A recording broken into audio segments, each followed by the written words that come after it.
Mark సువార్త 2వ అధ్యాయము 5వ వచనాన్ని చదువుదాం. మార్కు సువార్త 2వ అధ్యాయము, అందరూ ఈ బైబిల్ తెరవండి. మార్కు సువార్త 2వ అధ్యాయము 5వ వచనం నేను చదువుతున్నాను, నాతో కలిసి ఈ మాట చెప్పండి. యేసు వారి విశ్వాసమును చూచి, మరొకసారి చెప్పుదాం. యేసు వారి విశ్వాసమును చూచి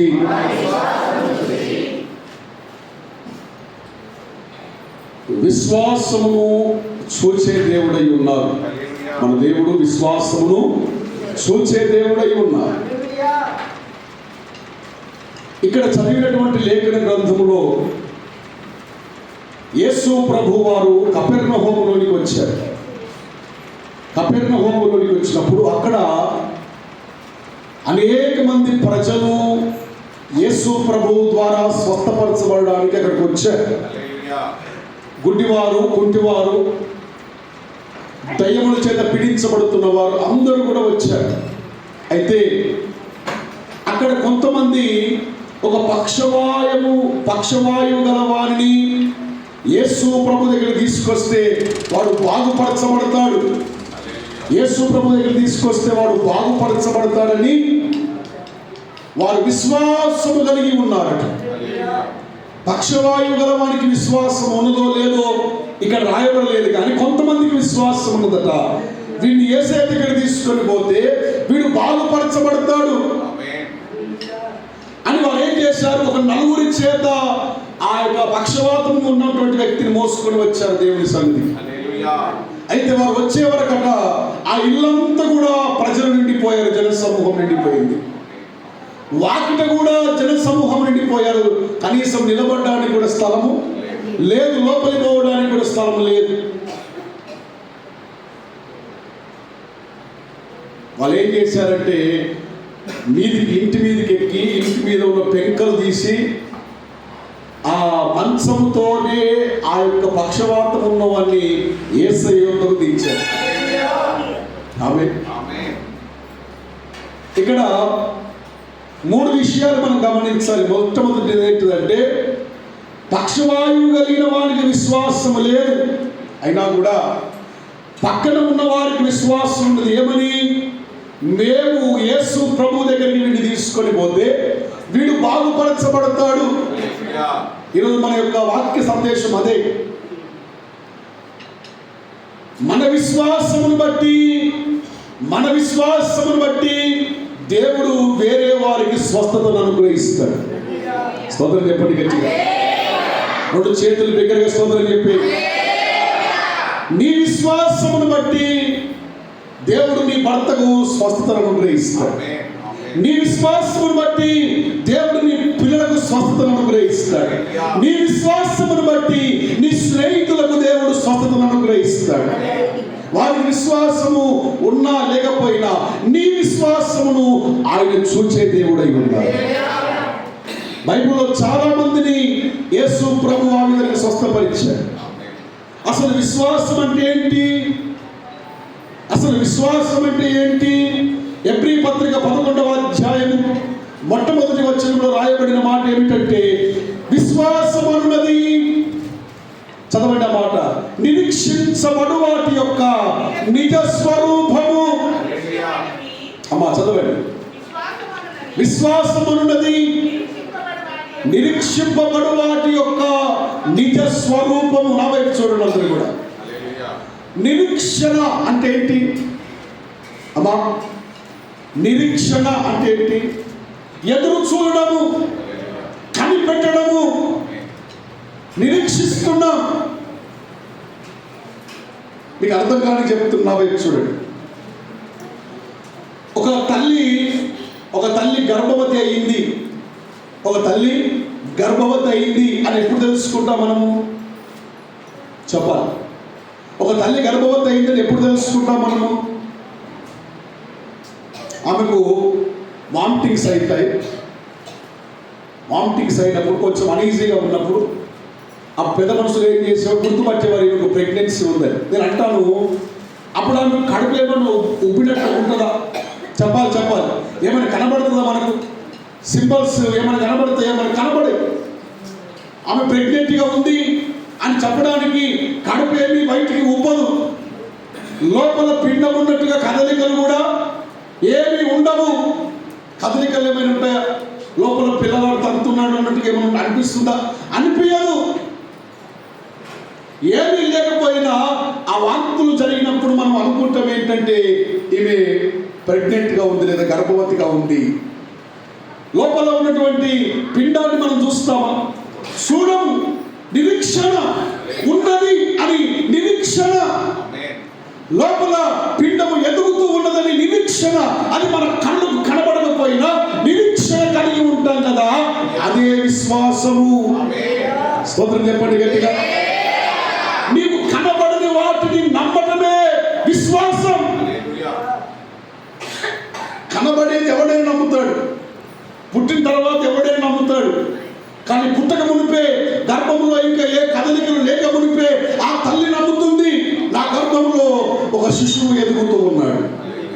స్తోత్రం చెప్పండి గట్టిగా. పక్కవారికి ఉన్నా లేకపోయినా విశ్వాసం కానీ ఆ తల్లికి మాత్రం ఉంటుంది, నా గర్భంలో ఒక శిశువు ఎదుగుతున్నాడు. నేను అంటాను, నీకు ఏ ఆధారం లేకపోయినా ఇదిగో యేసు ప్రభు యందు నువ్వు విశ్వాసం ఉంచాలి. ఆ విశ్వాసం ఏమిటంటే ఆయన నీవు అనుకున్నవి చేసినట్టుగానే నమ్మాలి. స్తోత్రం చెప్పండి. గర్భవతులుగా ఉన్నవారు ఏం చేస్తారంటే వాళ్ళు పుట్టక ముందే ఏం చేస్తారంటే వాళ్ళు కొన్ని వస్త్రాలు కొంటారు. ఆమేన్.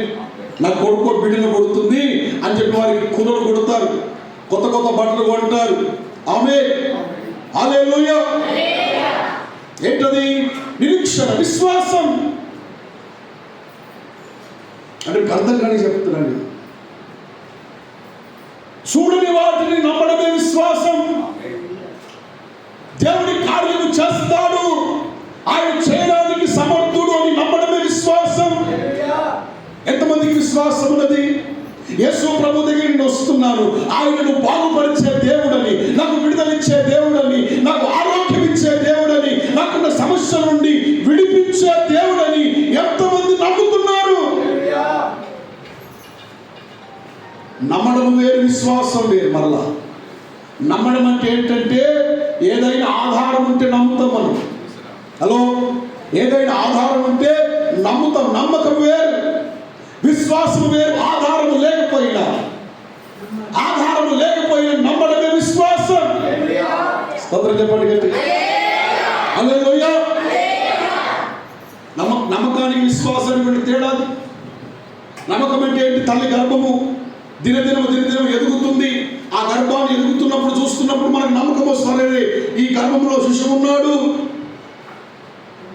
అది నమ్మకం. విశ్వాసం అంటే ఏమి కనబడకపోయినా కూడా విశ్వసించడము, నమ్మడమే విశ్వాసం. క్రైస్తవులముగా మనకు ఆ లక్షణం ఉంది.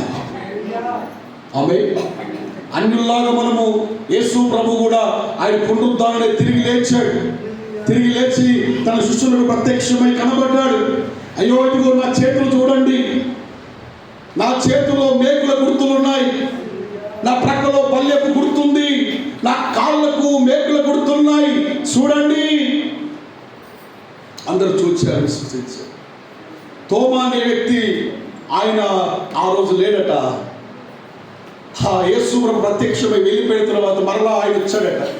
ఆయన వచ్చినప్పుడు శిష్యులందరూ చెప్తున్నారు, తమ్ముడు యేసు ప్రభు మాకు ప్రత్యక్షమయ్యాడు, యేసు ప్రభువుని మేము కనులారా చూచాము, ఆయన తన గాయాలు మాకు చూపించారు. తోమా అంటాడు, గాయాలు చూపించారు కానీ ఆ గాయాలలో మీరు వేలు పెట్టారా?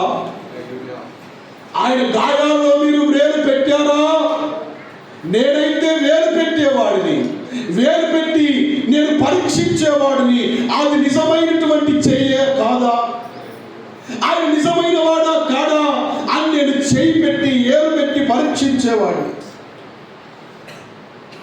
8 రోజుల తర్వాత మరలా ప్రభు ప్రత్యక్షమయ్యాడు.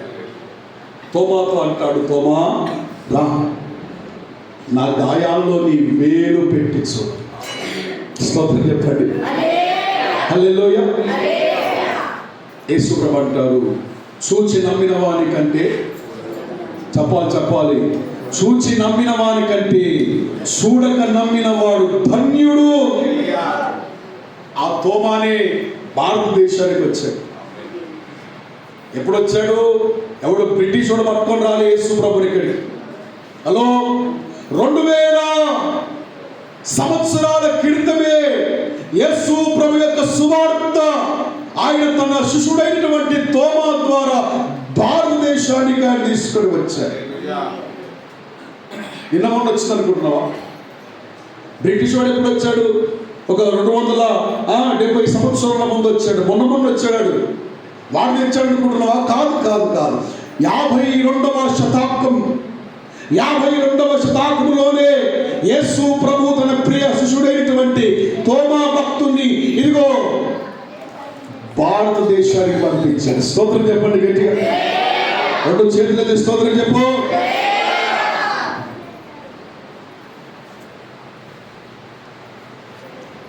తోమా భక్తుడు కట్టినటువంటి మొట్టమొదటి మందిరాన్ని నేను చూశాను.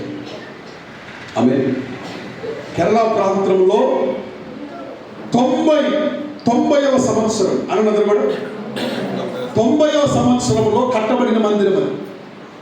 హల్లెలూయా, హల్లెలూయా. ఆయన అంటాడు, యేసు ప్రభు అంటారు, నువ్వు తోమా చూచి నమ్మిన వాడి కంటే చూడక నమ్మిన వాడు ధన్యుడు. హల్లెలూయా. యేసు ప్రభు దగ్గర తీసుకొచ్చారు ఆ కొంతమంది.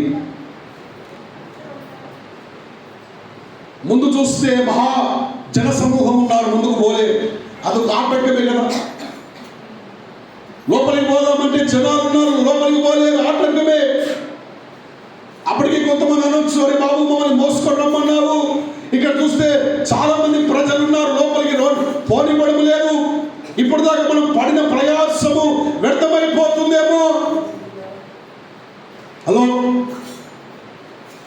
నీవు పడిన ప్రయాసము ఎన్నడూ వ్యర్థం కాదు. స్తోత్రం చెప్పండి గట్టిగా. హల్లెలూయా. క్రీస్తు యేసునందు నువ్వు పడిన ప్రయాసం ఎన్నడూ వ్యర్థము కాదు. లోకంలో ప్రయాస పెడితే అది వ్యర్థమైపోతుందేమో కానీ క్రీస్తు యేసునందు నువ్వు పడిన ప్రయాసం ఎన్నడూ వ్యర్థంగా పోదు. ఒక వ్యక్తిని యేసు ప్రభు దగ్గర తీసుకురావడానికి వారు ఎంత ప్రయాసపడుతున్నారు. వారి భుజముల మీద మోసుకొని వారు వస్తున్నారు. ఒక పక్షపాతంతో ఉన్నవాడిని, ఆ మంచము మీద పండుకున్న వాడిని మంచంతో పాటు తీసుకొచ్చారు. బరువును మోసుకొని వచ్చారు. ముందు చూస్తే మహాజన సమూహం ముందుకు పోలేదు.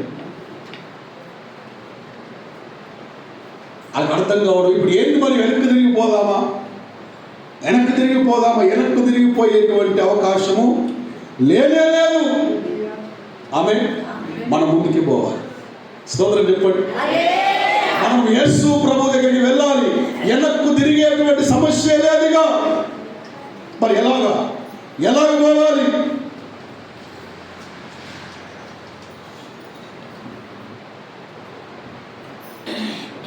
ఇంటి మీదకి ఎక్కారు. ఇంటి మీదకి ఎక్కి పెంకలు ఇప్పారు. ఇంటి మీదకి ఎక్కేటప్పుడే ఎంతో మంది ఆపదే, బాబు మీరు ఇంటికి ఎందుకు ఎక్కుతున్నారు, ఇంటి మీదకి ఎందుకు ఎక్కుతున్నారు అంటారా? మన ఇంటి మీదకి ఎవడని ఎక్కితే మనం ఊరుకుంటాం. ఇంటి మీదకి ఎక్కారు, మంచంతో పాటు ఎక్కారు. పెంకలు ఇప్పుతుంటే ఎవడని ఊరుకుంటాడా? ఈ అవమానం అంతా కూడా వారు సహించడానికి సిద్ధపడ్డారు. ఎందుకంటే మా స్నేహితుడు బాగుపడాలి. స్తోత్రం చెప్పండి గట్టిగా. హల్లెలూయా. ఎవరేమనుకున్నా మేము వారికి సంజాయిషి చెప్పుకుంటా కానీ మా స్నేహితుడు వాడు బాగుపరచబడాలి. వాని యేసే దగ్గరికి మేము చేరిస్తే చాలు. ఆమేన్. ఇలాంటి స్నేహితులు దొరకడం చాలా కష్టం. ఎవరి స్వార్థం వాడు చూసుకునేటువంటి స్నేహితులు ఈ లోకంలో ఉంటారు కానీ తన ఒక స్నేహితుడు పడిపోయినప్పుడు వారిని లేపే స్నేహితులు చాలా అరుదుగా ఉంటారు. స్తోత్రం చెప్పండి.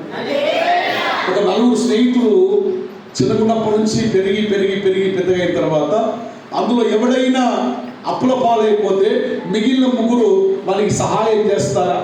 చేయచ్చు.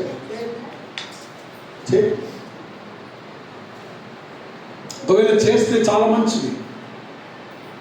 అవే కానీ ఈ స్నేహితులు చూడండి, ఎంత మంచి స్నేహము వీళ్ళది, ఎంత మంచి స్నేహం చూడండి. మేమైతే బాగా ఉన్నాం, మేమైతే మంచి కాళ్ళతో నడుస్తున్నాం, మేమైతే మంచి చేతులతో మా పని మేము చేసుకుంటున్నాం, కానీ మాతో పాటు పెరిగిన మా స్నేహితుడు మంచం మీదే ఉన్నాడు. మాతో పాటు పని చేసుకోవలసిన వాడు మంచం మీద వండుకున్నాడు. వాడి చేతులు పని చేయడం లేదు, వాడి కాళ్ళు పని చేయడం లేదు. అయితే మా ఆశ ఏమిటంటే వాడు మాలాగా లేచి నడవాలి, వాడు మాలాగా పని చేసుకోవాలి, వాడు మాలాగా తన యొక్క భార్య పిల్లలతో సంతోషంగా ఉండాలి. వాడు సంతోషంగా ఉండడానికి మేము ఏమైనా చేస్తాం. ఎవడు తిట్టినా సరే, ఎవడు అవమానపరిచినా సరే, మేము యేసయ్యతో వాడిని తీసుకొని పోతాం. స్తోత్రం చెప్పండి గట్టిగా. హల్లెలూయా. ఈరోజు నీ స్నేహితుల గురించి ఎటువంటి ఆలోచన నీకుందా? ఆమేన్. నేను ఎలాగ రక్షణ పొందానో నా స్నేహితుడు కూడా అలాగ రక్షణ పొందాలి. నేను అలాగ నరకాన్ని తప్పించుకుంటూ ఉన్నాను, నా కుటుంబంలో ఉన్నటువంటి వ్యక్తులు, నా స్నేహితులు కూడా నరకము నుండి తప్పించబడాలి. హలో, తింటున్నావు, తాగుతున్నావు, మంచిదే. పండుగలకు పోతున్నావు, పబ్బాలకు పోతున్నావు, మంచిదే. అయితే వారికి సువార్త అందించకపోతే, దేవుడు నిన్నే లెక్క అడుగుతాడు. హలో, అడ్డమైన విషయాలన్నీ మాట్లాడడానికి సమయం ఉన్నది, కానీ ఒక్కసారైనా యేసు ప్రభుని గురించి చెప్పేటువంటి సాహసం ఎందుకు చేయలేకపోయాడు?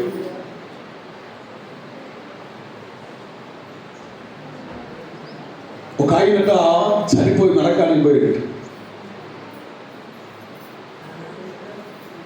ఆ నరకంలో నుంచి ఒక లెటర్ రాస్తున్నాడు తన స్నేహితుడికి. ఏమని రాస్తుందంటే, ఆ స్నేహితుడట నిద్రపోతే కళ్ళలో కనబడుతుంది, అది కళ్ళలో కనబడుతున్నాడు, చనిపోయిన స్నేహితుడు కనబడుతున్నాడు. వాడు అంటున్నాడు, రే నువ్వు నాతోనే ఉన్నావు 24 గంటలు, నేను ఎక్కడికి పోతే ఎక్కడికి వచ్చావు, అన్ని విషయాల్లోనూ నా తోడుగా ఉన్నావు, కలిసి చదువుకున్నాం, కలిసి ఆడుకున్నాం, కానీ ఎందుకు నాకు యేసు ప్రభు గురించి నువ్వు చెప్పలేదు? ఎందుకు నరకమున్నది నాకు చెప్పలేదు? నేను ఇప్పుడు యాతన పడుతున్నాను, నా శరీరం కాలిపోతుంది, ఈ మంటల్ని తట్టుకోలేకపోతున్నాను అని కేకలేస్తూ పలుకుతున్నాడు.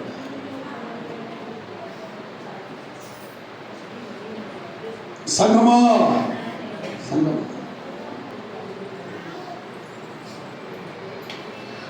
నరకమనునది నిరతముండునయో, ఆ ఘోర నరకము నందు పాపులు బాధపడుదురయో. పాడండి భక్తులారా. నరకం అనేది 14 నెలలు కాదు, జీవిత ఖైదు అంటే 14 సంవత్సరాలే. హలో, సత్ప్రవర్తన వస్తే ఇంకా ముందు ఏడ్చిపెడతారు, కానీ నరకం అట్లా కాదు, అది నిరంతరం ఉండేది. అగ్ని ఆరదు, పురుగు సాగదు. హలో, నీ శరీరం కాలిపోతూనే ఉంటుంది, మరలా కొత్త దేహం వస్తుంది, మరలా కాలిపోతుంది. ఆ మంటలో, ఆ వేదనలో. హలో, అగ్ని ఆరదట, పురుగు సాగదు, అది నిరంతరం ఉండేది, యుగ యుగాలు ఉండేది. అది తప్పించడానికి యేసు ప్రభు ఈ లోకానికి వచ్చాడు. ఆయన ఎవడైతే విశ్వసిస్తాడో, ఎవడైతే తన సొంత రక్షకుడిగా ఆయన అంగీకరిస్తాడో, ఆ నిత్య నరకాగ్ని నుంచి వాడు తప్పించబడతాడు. ఈ లోకంలో ఏదో గొప్ప వాళ్ళం కావాలి, ఈ లోకంలో కార్లు, బిల్డింగ్లు కొనుక్కోవాలి, ఆస్తులు పాస్తులు కొనుక్కోవాలి అనేటువంటి ఆ దాని కొరకు వెంపర్లాడద్దు. అవి ఉంటే దేవుడికి స్తోత్రం, లేకపోయినా దేవుడికి స్తోత్రం. హలో, ఈ లోకంలో ఏదో సాధించలేదని, ఏదో పొందుకోలేదని కుమిలిపోకు. ఇది కొంతకాలమే, ఇది విడిచిపెట్టవలసిందే. ఇది 60 సంవత్సరాల నాటకం. ఈ నాటకాన్ని విడిచిపెట్టి పోవాలి. ఇక్కడ ఏదో నష్టపోయాము, ఏదో కోల్పోయాము,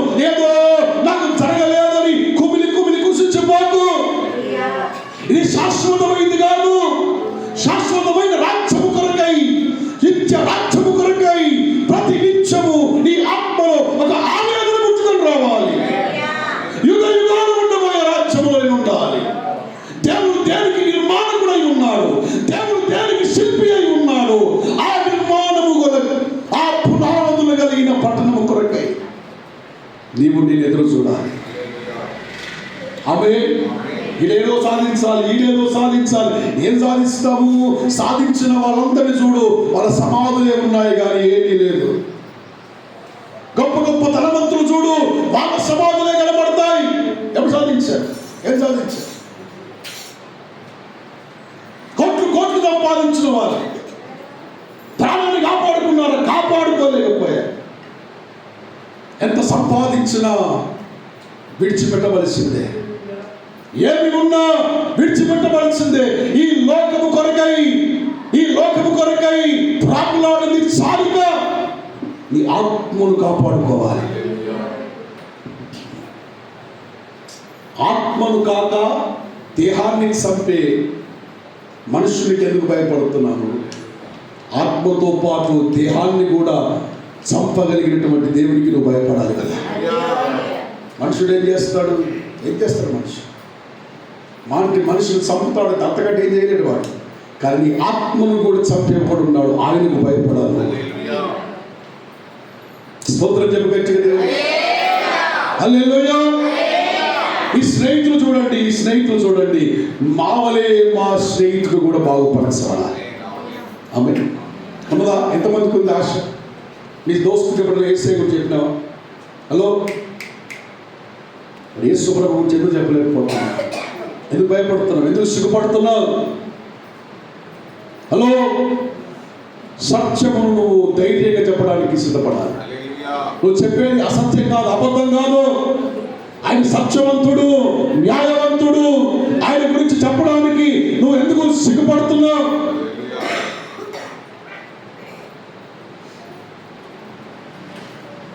ఈ సంవత్సరం నేను యేసు ప్రభు గురించి ఒక్కరికైనా సువార్త చెప్పి ఆయన సన్నిధికి తీసుకొస్తానని ఒక తీర్మానం తీసుకో. యేసు ప్రభు వారి విశ్వాసం చూశారట.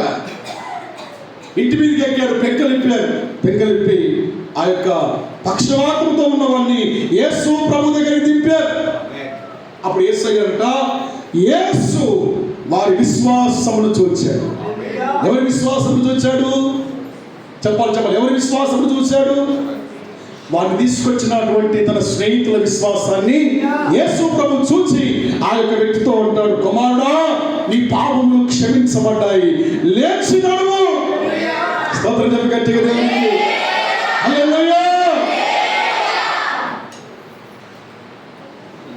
యేసు ప్రభు వారి విశ్వాసం చూశాక ఆ యొక్క పక్షవాతంతో ఉన్న వాడిని స్వస్థపరిచాడు.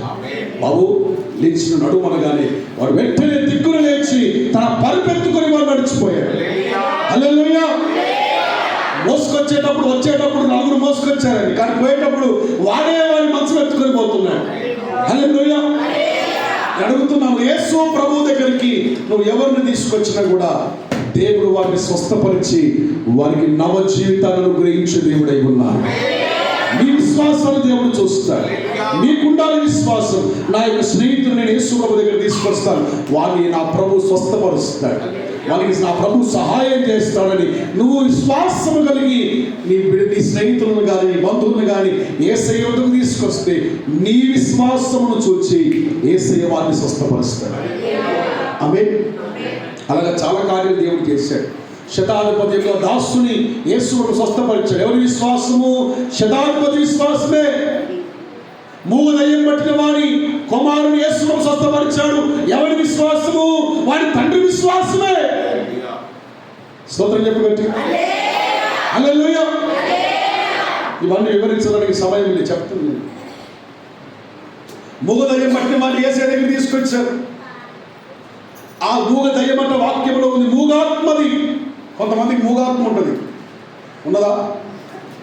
హలో, మాట్లాడు అని 50 సార్లు అంటే వాళ్ళు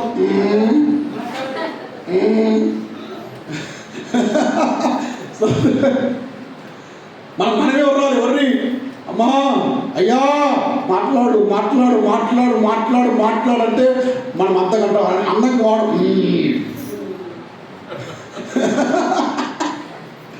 అదేంటో దయ్యం, అది మూగాత్మది. వేసినట్టే ఆ మూగాత్మని పట్టిందట. పడితే వాడు ఏం చేస్తుందంటే ఎక్కడ అగ్ని ఉంటే అక్కడ పడేస్తుందట, ఎక్కడ నీళ్ళు ఉంటే అక్కడ పడేస్తుందట. అన్ని నశింపజేయాలని ఆ దయ్యం చూస్తుందట. యేసయ్య యొద్దకు వాడిని తీసుకొచ్చా. అక్కడ జనాలు గుంపు కూడారు. వాడు కింద పడి కొట్టుకొని మృగగారుస్తున్నాడు. యేసు ప్రభు అయ్యో ఏంటి జన సమూహం అని పోతే యేసయ్య అడుగుతున్నాడు, ఏమైందిరా బాబు? ఆ మూగ దయ్యం పట్టినటువంటి వ్యక్తి యొక్క తండ్రి అంటాడు, అయ్యా ఇదిగో నా కుమారుని పరిస్థితి ఇది. ఎక్కడ నీళ్లుంటే అక్కడ పడిపోతున్నాడు, ఎక్కడ అగ్ని ఉంటే అక్కడ పడిపోతున్నాడు, విలవిల్లాడుతున్నాడు, నురుగాడుస్తున్నాడు. నీ శిష్యుల దగ్గరికి వాళ్ళు తీసుకొచ్చారు కానీ వాళ్ళు ప్రార్థన చేశారు కానీ వాళ్ళు బాగుపరచబడలేదు. నీతో ఏమైనా అవుతుందా? నీవేమైనా చేయగలుగుతావా?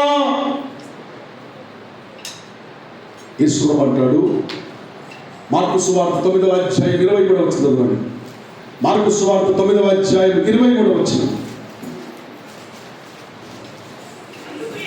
అందుకు యేసు, నమ్ముట నీ వలనైతే నమ్మువానికి సమస్తము సాధ్యమే. స్తోత్రం చెప్పండి గట్టిగా, అందరి మాట చెప్పండి. నమ్ముట నీ వలనైతే. పక్కన చెప్పు, నీ పక్కన కదా వాళ్ళతో చెప్పి నమ్ముట నీ వలనైతే నమ్మువానికి. నాకు చెప్తురా పక్కన చెప్తురా? మరి నన్ను చూస్తున్నారు. ఇప్పుడు నన్ను చూస్తున్నా నాకు చెప్తున్నాడే కదా. నేను పక్కన చూసి చెప్పు. హలో, నీ పక్కన చూసి ఏమన్నా పూర్వం చెప్పు. మీరు చెప్పుకోవాలి, ఎవరు కాదు. నువ్వేమన్నా సాయం ఒంటరి కూర్చోం అలా చెప్పు, చెప్పాలి. ఏంటిది? నమ్ముట నీ వల్ల అయితే చెప్పాలి. డేవిడ్ గారు మీరు చెప్తలేరు, ఆయన చెప్పు. నీ పక్కన చెప్పండి, ఆయన చెప్పాలి. నువ్వు చెప్పుడు. నమ్ముట నీ వల్ల అయితే నమ్మువానికి సమస్తము సాధ్యమే. హల్లెలూయా. సిగ్గైతుందా? బయటికి పోయి కొడతారనిపిస్తుందా? ఏం కాదు, ఇంకోటి ఇట్లా భుజం చెయ్యి ఒక్కలొక్కలే, ముగ్గురు వేసుకోకూడదు. ఒక్కలొక్కలే వేసుకో, ఒక్కలే ముగ్గురు మీద చేస్తే మరి వాళ్ళలో సోదరం చెప్పండి. వీటి జరుగు, సత్యం వీటి జరుగు. మీరిద్దరు ఇప్పుడు మీరిద్దరు రైట్. అందరూ ఇద్దరు వచ్చారా? ఇవి జరుగు, ఇద్దరు జరుగునాడు. ఇద్దరు అందరూ వచ్చారు. ఇద్దరు ఉన్నారా? నీ దోస్త ఎవడరా? వాళ్ళు ఎక్క జరుపుకో. హల్లెలూయా. అందరు దొరికినా? మీ దోస్తు దొరికినా? చెయ్యండి, ఉదయమే చెయ్యమ్మా. నువ్వు కూడా వేయాలి, నువ్వు కూడా ఇద్దరు వేసుకోవాలి. ఆమెకి చూడండి, ఇప్పుడు ఆయనకి చూడండి. మీరు వేసుకోలేదు? ప్రభాకర్ ఆయన చేయబట్టుకో, పెద్ద మనిషి కదా, ఆయన వేస్తే నేను చేయబట్టుకోను.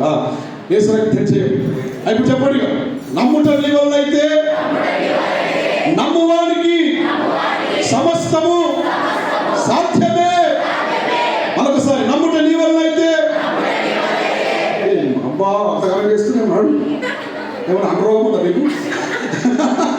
స్తోత్రం. హల్లెలూయా. బుధమే చెప్పి కూడా చూడు. నమ్ముట నీ వల్ల అయితే నమ్మువానికి సమస్తము సాధ్యమే. మరేమో ఆమెకి చెయ్యేసినా కింది చూస్తున్నాడు. ఎవరు చూస్తున్నాడు? చెయ్యేమో ఆమె మీద వేసినావు, కింది చూస్తే ఎవరు చెప్తున్నాను? హల్లెలూయా. ఇప్పుడు మీ ఎవరి కాదు, మీ గుండె మీద చేసుకోండి. ఎవరి కాదు? దుర్గా నువ్వు కూడా చేసుకో. ఇట్లా నీ గుండె మీద చేసుకొని నమ్ముట నీ వల్ల అయితే నమ్మువానికి సమస్తము సాధ్యమే. హల్లెలూయా. యేసు ప్రభువు అన్నాడు, బాబు నమ్ముట నీ వల్ల అయితే నమ్మువానికి సమస్తము సాధ్యమే. అంటే ఆ తండ్రి అన్నాడు, అయ్యా అపనమ్మకము రాకుండా నాకు సహాయం చేయి నాయనా అని ఏడ్చాడట, కన్నీళ్లు గాడ్చాడట. కన్నీళ్లు గాడ్చాడు. ఆ కన్నీళ్ళలో యేసేకు వాని విశ్వాసం కనబడింది. ఆ విశ్వాసము బట్టి ఆ మూగ దయ్యం పట్టిన వాడిని, ఓ మూగ దయ్యమా ఈ కుమారుని విడిచిపెట్టి పోమని కానీ అది వాడిని విలవిలలాడించి వాడిని విడిచిపెట్టి వెళ్ళిపోయాడు. వాడు కొట్టుకొని పడిపోయాడు. అక్కడ ఉన్న వాళ్ళందరూ అయ్యో ఇక్కడ చచ్చిపోయాడు అనుకున్నారు. యేసయ్య వచ్చి వాడు చేయబట్టుకొని లేపగానే వాడు లేచి నిలబడ్డాడు. స్తోత్రం చెప్పండి గట్టిగా. మధ్యాహ్నం కూడా చెప్తున్నాను, విశ్వసిస్తే, నువ్వు నమ్మితే, నువ్వు ఏది నమ్ముతున్నావో అది నా ప్రభువు చేయడానికి సమర్థుడై ఉన్నాడు. ఆయన నమ్ముట నీ వలనైతే నమ్మువానికి సమస్తము సాధ్యమే. సమస్తమును సాధ్యపరచు దేవునికి చప్పట్లు కొట్టి స్తోత్రం చెప్పండి గట్టిగా. హల్లెలూయా. ప్రార్థన చేసుకుందాం. అందరూ మోకరించండి. రెండు చేతులు ఆకాశం పెట్టండి.